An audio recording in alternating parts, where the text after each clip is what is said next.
1931 मध्ये छत्रपती राजाराम महाराज यांनी कोल्हापुरात उच्च न्यायालय आणि सर्वोच्च न्यायालय स्थापन केलं. कोल्हापूर गॅझेट आणि कोल्हापूर लॉ रिपोर्टमध्ये त्याचे संदर्भ सापडतात. त्यापूर्वी 1867 मध्ये जिल्हा न्यायालय स्थापन झालं.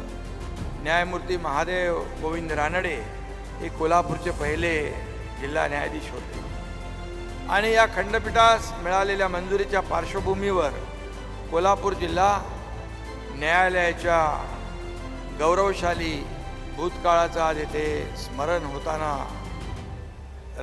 स्मरण होतं आहे. आणि म्हणून छत्रपती शाहू महाराजांच्या राजवटीत याच कोल्हापूर परिसराने न्यायाचं राज्य कसं असतं हे अनुभवलं आणि सामाजिक न्यायाचं आदर्श उदाहरण म्हणून शाहू महाराजांकडे पाहिलं आणि त्यांच्याच कोल्हापुरात आज न्यायाचं मंदिर उभं राहिलं आहे आणि म्हणून एक सामाजिक न्यायाचं वर्तुळ पूर्ण झाल्याची भावना आपल्या सगळ्यांच्या मनामध्ये आहे.